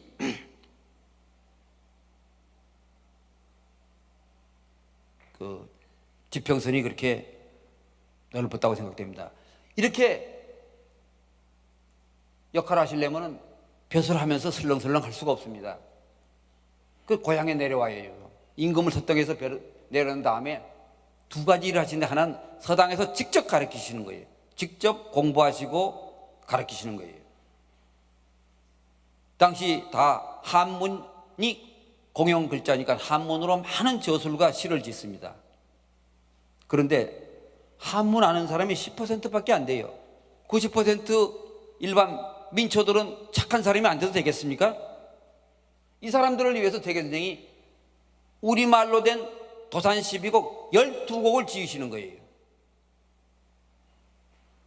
지금 그리고 태계 선생이 나는 작사만 하지 작곡 능력이 없어서 후대에 미룬다 했는데 4년 전에 이제 어느 의사가 작곡을 하기 시작해서 우리가 공식적인 행사에서 부르는데 조금 좀 이 점잖은 노래이기 때문에 확산 효과가 늦어가지고 우리 국민 중에서 아는 사람이 여기서 도산 12곡 노래 한번 들어보신 적 없죠? 예, 그래서 여러분 미스터 트롯이나 미스 트롯은 들어보신 적 있죠? 아무도 손 안 들으시네? 있죠? 그래서 저 미스 트롯에 나오는 가수한테 지금 취입 부탁을 해가지고 멀지 않아서 나올 겁니다. 바로 조금 빠른 템포일지 몰라도 그 가사 내용은 퇴계 선생이 바로 지으신 거기 때문에 여러분 많이 따라해 주시면은 여러분 심성이 아주 좋아지시고 여러분 노래를 들으시는 가족들도 다 좋아하실 거라고 생각됩니다. 그리고 또 하나 한 게 서원 사립학교를 만들어서 훌륭한 사람 길렀다는 건데 아까 이건 설명을 드렸습니다. 그리고 안동에는 퇴계의 영향을 받아서 그런지 독립유공자가 굉장히 많습니다.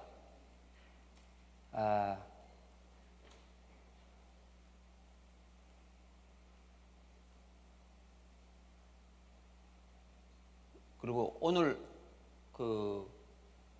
올해 90된 퇴계 종손 모든 사람이 오면 꿇어 앉아서 얘기를 하고 올해 81살 된 이육사 선생의 따님 새로 시집온 새색 씨가 시어머니한테 시어른한테 얘기하는 것처럼 그렇게 다소곳합니다. 저는 14년째 여기 있으면서 동방 예의주국이 그래도 명맥을 유지하고 있는 것 같은 느낌이 들고 저는 그렇게 못 살았지만 앞으로 좀 남은 삶이라도 이렇게 좀 살자. 그리고 내가 그렇게 살아봐야 그 얼마나 무슨 의미가 있겠습니까? 우리 사회 전체에. 그래서 사회에 큰 영향을 미칠 수 있는 분들에게 퇴계 선생같이 살도록 좀 권유를 하자. 그것이 능력이 아주 부족한 사람이 나라로부터 은혜를 받은 데 대한 마지막 이 보답이 아니겠느냐 이렇게 생각을 하고 이 자리에서 또 있습니다. 지금 부산에서는 18년째 선비수련이 있어요. 2002년에 1년간에 200여 명이 다녀갔다가 5년마다 10배씩이 늘어서 2,000명, 2만 명, 재작년 코로나 전에는 18만 명까지 됐는데 작년에 20만 명 목표인데 한 2월 중순까지는 잘 나가다가 그 다음서부터는 내리막으로 가지고 지금 작년에 6만 8천 명하고 올해는 지금 현재까지는 작년보다도 못해요. 그래서 오늘 근데 어디 갔다 오셨다고? 양산에 어디 갔다 오셨죠? 예. 그 여기에 지금 우리가 또 희망을 갖고 하는데 우리 160명의 지도위원들께서 봉사활동하고 있는데 도산서원에 직접 오시는 분들 이외에 또 어린 학생들은 학교에서 초청을 해서 이제 우리가 가는데 우리 160명 지도위원 중에서 대구 경북에 한 50명, 부산, 울산, 경남에 한 50명, 그다음에 서울, 경기 지역에 한 50명, 기타 지역 한 10명 정도가 지금 활동하고 계신데 오늘 제가 온다고 지금 이 부산 지역 지도위원 4분이 오셨는데 한번 뒤로 들어서 인사를 한번 드리죠. 예.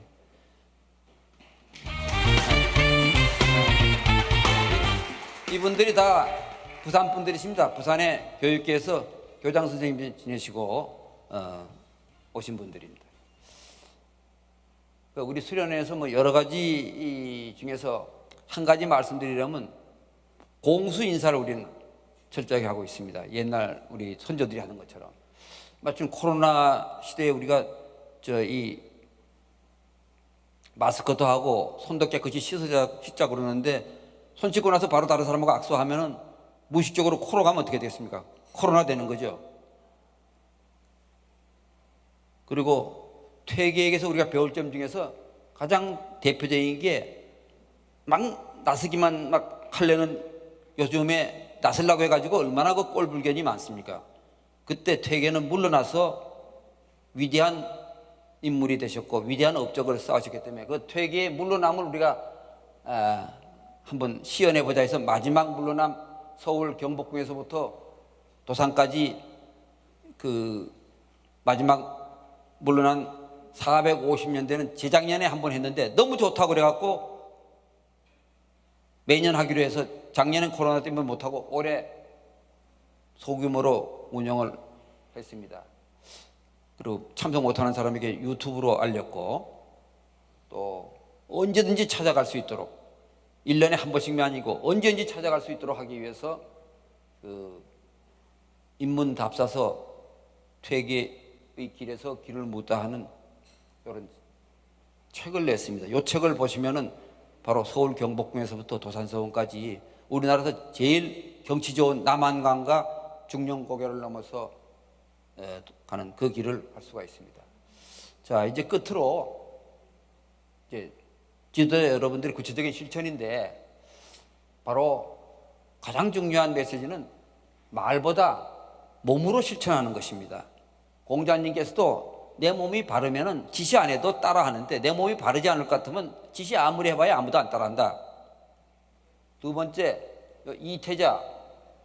요분은 바로 어저께 저 유력한 정치 내년도 정치의 계절에 이름이 앞서는 분 중에 한 분이 어저께 어디 갔었죠? 이회영 그 기념관 개관식에 갔다고 그랬죠? 그 이회영이라는 분의 10대조가 바로 오성과 한음의 오성, 바로 백사 이향복 선생이 10대조고 그분의 바로 현손자가 요 이태자란 분이고 이분은 그러니까 이회영 선생이 6대조 되치는 최고 명문가에 살아가신 분이 하신 말씀이에요. 이게 뭐냐? 이신교지자. 몸으로 가르치면 모두가 다 존경하면서 따라요. 몸으로. 이연교지자. 말로 가르치면 모두가 송사, 재판을 걸어요.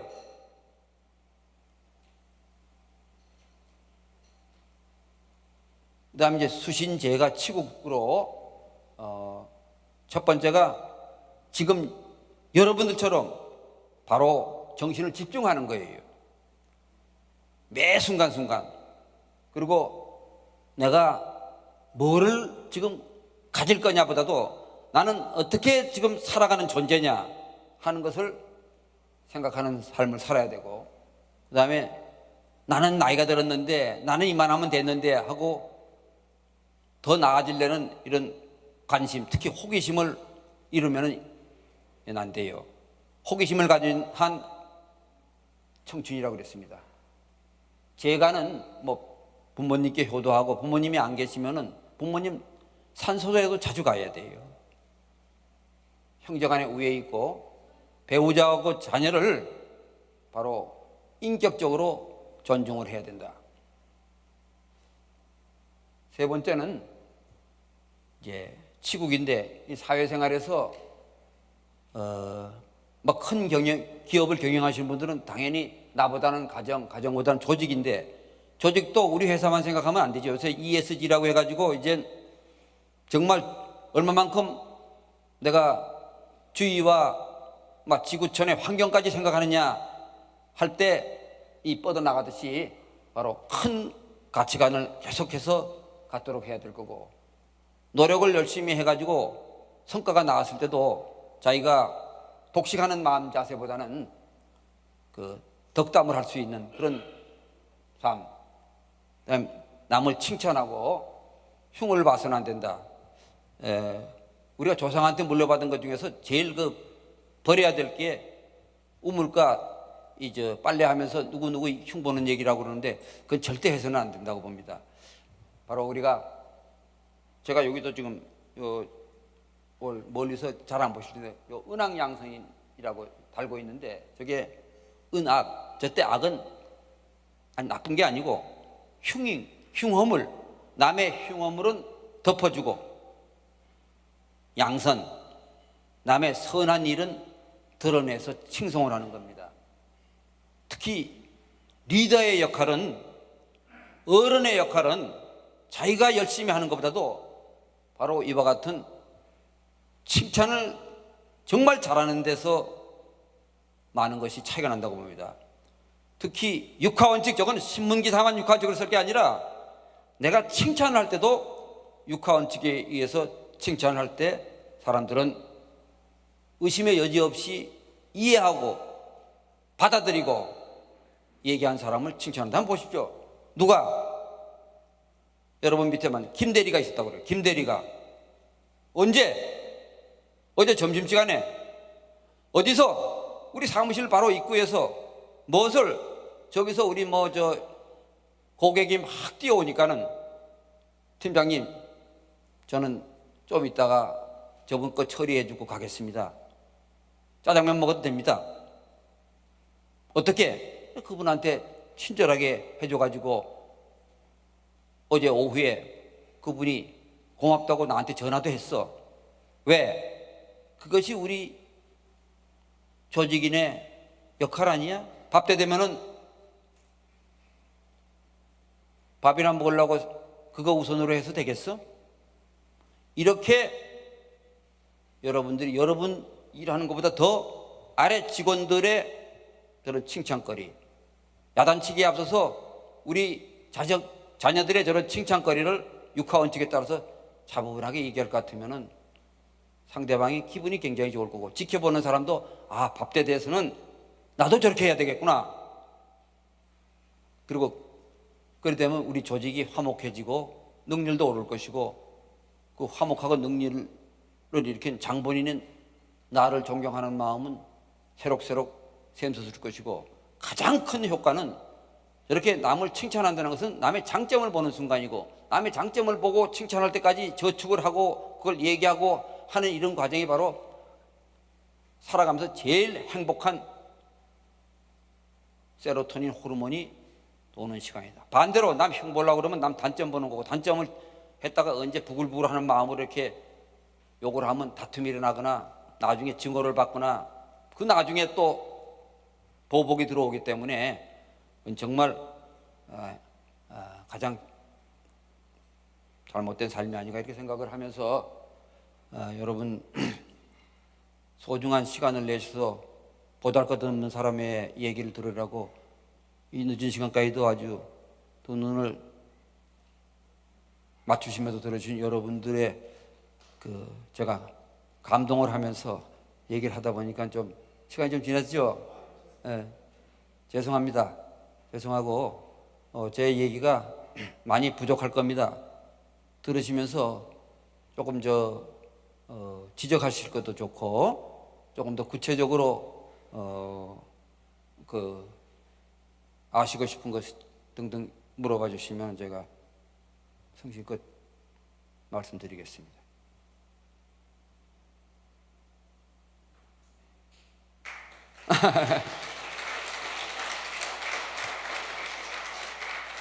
감사합니다. 수고 많으셨습니다. 잠시만 내려가시지 마시고 기다려주세요. 자, 향기 나는 삶을 위한 21세기 선비 정신에 대한 명강의 정말 잘 들었습니다. 교수님이 더욱더 건강하시라고 여러분 다시 한번 큰 박수 부탁드립니다. 자, 그리고요 우리 김병일 교수님께 오늘 특별히 선물을 준비했습니다. 정관장 천녹천 선물 전달식이 있도록 하겠습니다. 우리 총재님 그리고 총장님 두 분께서 전달해 드리겠습니다.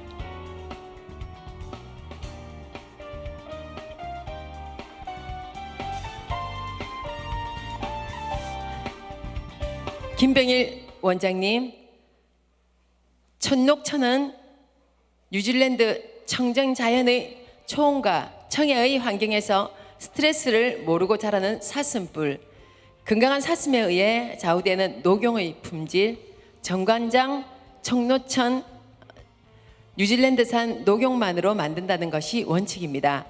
사슴을 국가 사업으로 육성하고 있는 뉴질랜드 정부의 철저한 관리하에 넓은 목초지가 보장되는 천혜의 서식지에서 스트레스를 모르고 자라는 뉴질랜드 사슴의 뿔만을 담았습니다.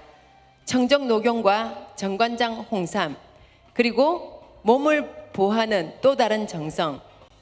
녹용은 차가운 뿔에 뜨거운 혈액이 흐르는 지구상 단 하나의 존재입니다.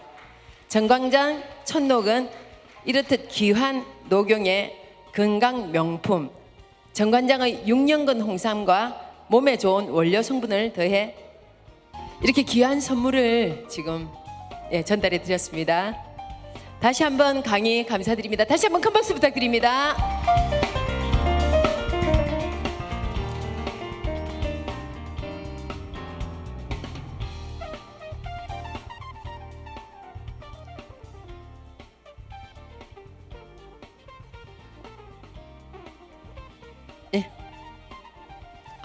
바로 전달할까요? 자, 현 부산광역시 새마을협의회 재종모 회장님의 취임을 진심으로 축하드리면서 기념패를 수여하도록 하겠습니다. 자, 단상으로 나와주시기 바랍니다.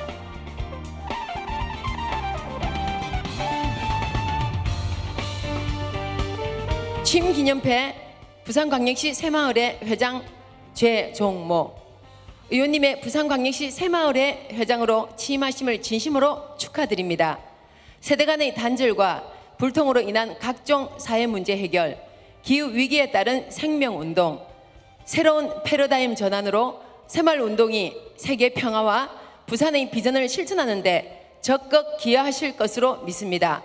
대한민국 건국 이래 최초로 설립한 충효회 대학이 세계인들에게 충효의 사상을 전파하는 역사적 사명과 나라 사랑, 부모 사랑, 이웃 사랑, 자연 사랑을 실천하는 전국의 400만 충효회 회원의 뜻을 모아 취임 기념패를 수여합니다.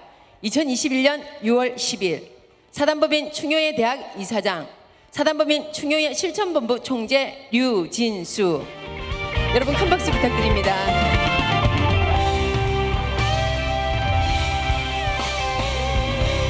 네, 참고로 저희 선배님이시네요. 일기 원우이시기도 하시고요.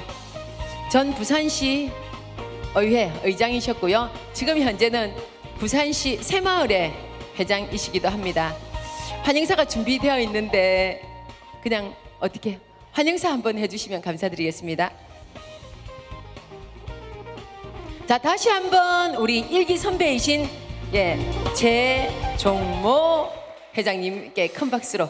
여러분 대단히 반갑습니다. 여러분과 함께 오늘 강의를 들었는데 저는 김병일 장관님 계시는데 이런 말씀을 드려서 좀 송구합니다. 용서해 주시길 바라면서 여러 말씀 중에 충효의 대학에 왜 들어왔고 또 앞으로 이 대학이 우리 사회에 얼마나 큰 역할을 할 것이냐라는 그 뜻과 의미를 잘 설명해 주신 것 같습니다. 첫머리에 제가 보니까 아이는 보는 대로 배운다. 그 말씀에 제가 또 크게 감명을 받은 것은 얘기에 아자시술지라는 말이 있습니다. 여러분도 잘 아시지만 아작하는 건 개미 새끼를 이야기하는 거고 시술지 떼시자에 배울 숫자거든요. 그러니까 개미 새끼는 어미의 모습을 보고 배운다. 이제 학문적으로는 이 태계 같은 선생님 밑에서 배워가지고 훌륭한 사람이 된다 이런 뜻인데 꼭 지금 그 말씀 중에 전체를 보면은 얘기에 나오는 그 말씀이고 그 말씀이 결국 우리가 충효 대학에 들어와서 이 밤늦게 공부를 하고 강의를 듣는 그 의미를 말씀해 주신 거 아니냐 싶어서 제가 1기지만은 가끔 또 2기, 3기 뭐 이래 와서 듣는 중에서 본인이 계신데 말씀하기는 뭐하지만은 제일 감명 깊게 들은 내용이 아니냐 이런 싶고 오늘 저에게 저거를 주워서 받기는 받았는데 제가 사실 새마을 회장을 취임했지만은 옆에서만 봤지 깊이를 잘 모르고 아까 보니까 유청재님이 새마을 뭐 이래서 하니까 새마을 협의회 가던데 저도 회장 되기 전에는 정확한 이름을 잘 몰랐는데 땡땡 새마을회입니다. 이게 부산광역시 새마을회. 협의회는 그 안에 이제 각 구회나 무슨 단체 이거를 협의회 이렇게 이야기하더라고요. 그러니까 이것도 하나 우리가 밝힐 필요가 있고 또 기념 취임패를 주었으니까 조금 말을 하고 넘어간다면 나는 오늘 강의를 들으면서 무슨 생각을 했느냐면은 유 총재님이 어쩌면은 덴마크 부흥을 일으킨 달가스 아이가 이런 생각을 강의를 들으면서 했습니다. 여러분도 잘 아시다시피 1864년도에 프로이션하고 그때 전쟁을 옛날 많이 했거든요. 불란서하고도 하고 뭐 그 오스트레일리아도 하고 그때 패망 덴마크를 부흥운동으로서 일으켰는데 그 항무지 모래밭에 나무를 심어서 푸름을 보고 부흥운동을 하는 뭐 그런 그 생각인데 제가 말씀 안 해도 알겠지만 나도 우리 집 사람하고 대화하는 중에 우리 저 아들하고 밥 안 먹자 이렇게 하면은 안 돼요. 지금 시험이 있고 뭐 있고 그 아들 눈치 봐야 돼요. 그러니까 어쩌면은 손자든 손녀든 공부 잘하면 그게 최고고 좀 커서는 돈 많이 벌어가지고 용돈 좀 많이 주면 더 좋고 이러한 혼탁한 사회에 우리가 사는 입장에서 보면은 유진수라는 달가서가 태어나서 우리에게 사회에 희망을 주는 거 아니냐 그렇게 생각해서 매듭은 동목불성립에서 나오는 말인데 독가불림이라 하는 말이 있습니다.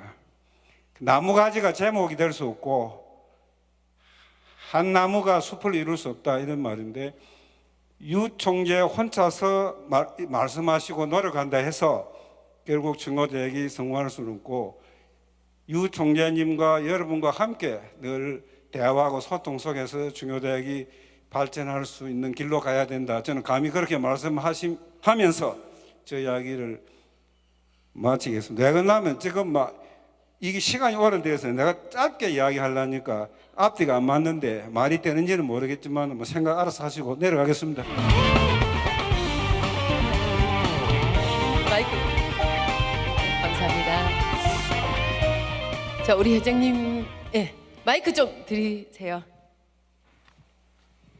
새마을협의회 의장께서는 1기에 입학을 하셔가지고 1년 동안에 그 의장을 두 분이나 하시고 또한 우리 제일 사학에 오래된 동아대학의 70년의 70년의 역사가 있고 약 3만 명의 졸업식에 있는 동문 회장이 7년간 맡으셨습니다만 쭉 입학을 하셔가지고 한 분도 안 빠지고 출근하셨습니다. 한 분은 사실 우리가 100% 출근하게 되면 개근상이 나갑니다만 한 분은 제주도 갔다가 늦게 온 걸 갖다가 출석이 안 돼가지고 갔다 정일돼가지고 제후에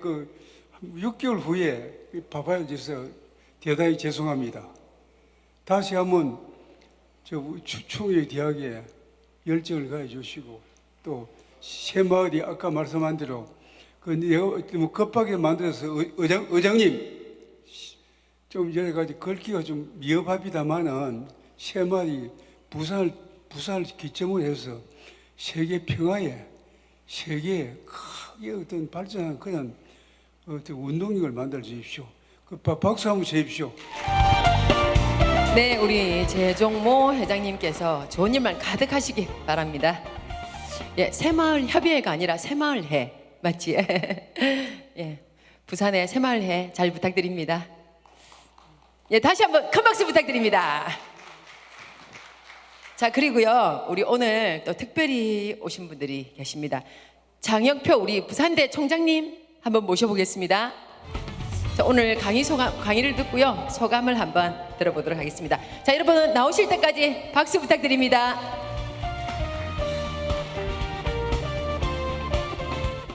미안합니다. 내가 오늘 강의 듣고 난 다음에 작년 11월 달에 타계한 저 집사람한테 미안하다 이런 걸 참 느꼈어요. 퇴계 선생이 그 제처인 권씨 부인에게 한 것처럼 했더라면 마음이 아주 편했을 텐데 저는 그래 못했다. 이걸 계속 앉아 있으면서 제가 반성했습니다. 여러분들 부인한테 잘하십시오. 감사합니다. 네, 감사합니다. 자, 다음은 이성건 우리 부산시 정무특보님의 인사 말씀 들어보도록 하겠습니다. 예, 인사를 하는 사람이 많아지면 많아질수록 이 자리에 앉아 계신 분들이 괴로울 수 있다고 생각을 해서 일단 오늘 이렇게 또 지난주는 저는 결석을 했었는데 2주 만에 또 뵙게 돼갖고 너무 반갑고, 특히 저는 또 공직에 쭉 있습니다만 우리 김병일 장관님의 또 철학과 또 선조들의 좋은 정신을 배울 수 있는 좋은 시간이 되어가지고 너무 감사하다는 말씀을 드립니다. 몸으로도 실천하는 그런 사람이 되도록 하겠습니다. 감사합니다. 네, 감사합니다. 자, 바로 우리 지금 단체 사진 촬영이 있을 텐데요. 자, 조금 바로 이대로 사진 촬영해 주실 분 올라와 주시고요.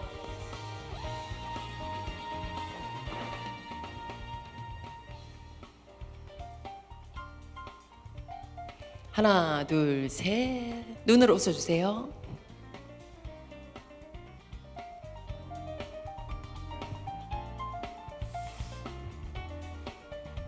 사진 촬영 끝난 건가요?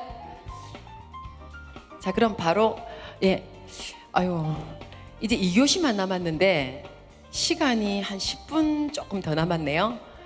그래서 10분 안에 또 우리 워낙 명강의를 해주시는 분이라서요, 늘 우리 대관소찰을 말씀해 주시면서 크게 넓게 보되 작은 것을 소홀히 하지 않는 그런 사람이 되라라고 가르치시는 우리 김명수 총장님을 무대로 모시겠습니다. 큰 박수로 맞아주시기 바랍니다.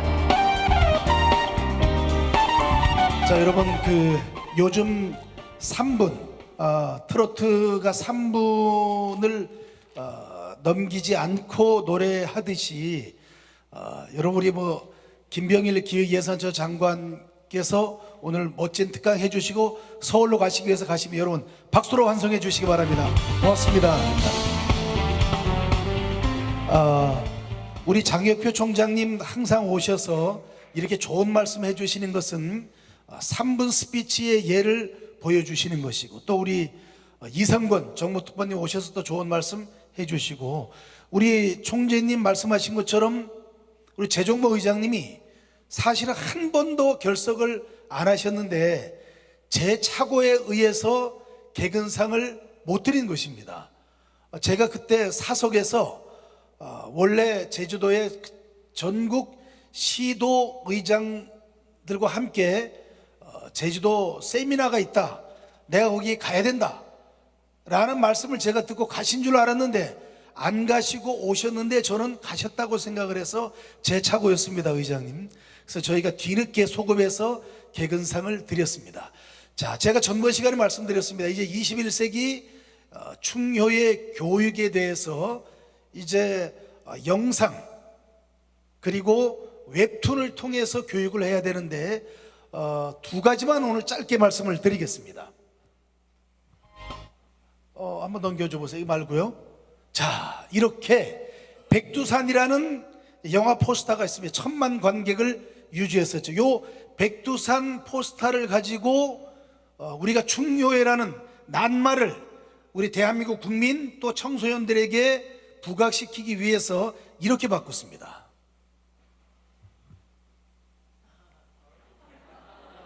네, 우리 그 유진수 총재님과 제가 주인공이 돼서 충효의 사상을 실천해야 한다. 충효의 절찬상영중 이렇게 해서 충효회라는 낱말을 아주 기억할 수 있도록. 자, 또 하나는 중국이 자랑하는 세계적인 감독이 있습니다. 장예모 감독입니다. 이분이 붉은 수수밭이라는 영화를 만들어서 서방에서 즉 유럽권에서나 또 미국권에서는 중국 영화를 그렇게 많이 쳐주지 않았습니다. 중국 영화를 평가절하했는데 바로 장예모 감독이 붉은 수수밭이라는 영화를 촬영함으로 말미암아 유럽의 서양권에서 최초로 인정받은 중국 영화 감독 장예모 감독이 여러분 너무나 잘 아시는 주연발이라는 영화배우 영웅본색으로 해서 우리 대한민국 남자들에게 성냥개비를 입에 물게 했던 유행을 퍼뜨렸던 주연발, 그리고 붉은 수수밭의 주연배우였던 공리, 이 세 분이 합작을 해서 충효의 대학을 홍보하는 영화를 만들었습니다. 한번 보시겠습니다.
보셨습니까? 충효예 보셨습니까?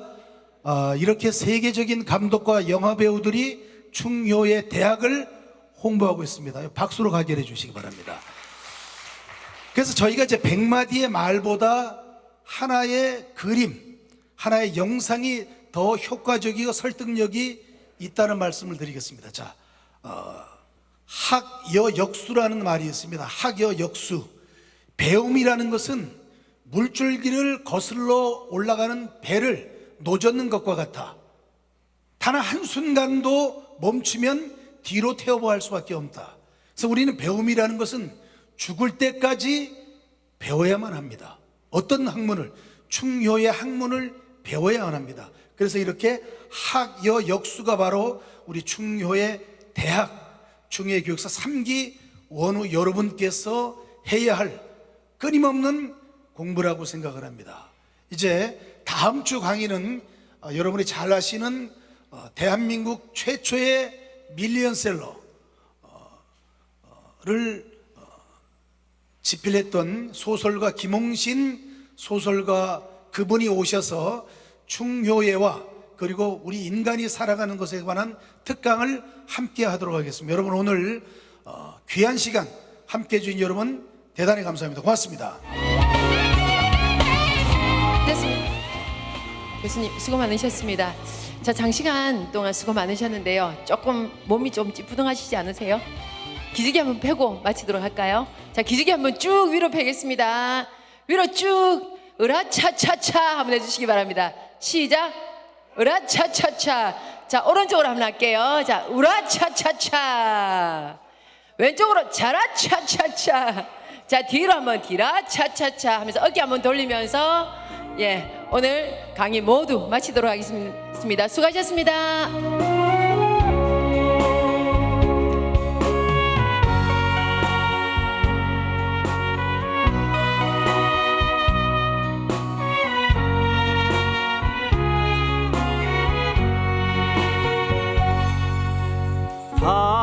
당신이 얼마나 내게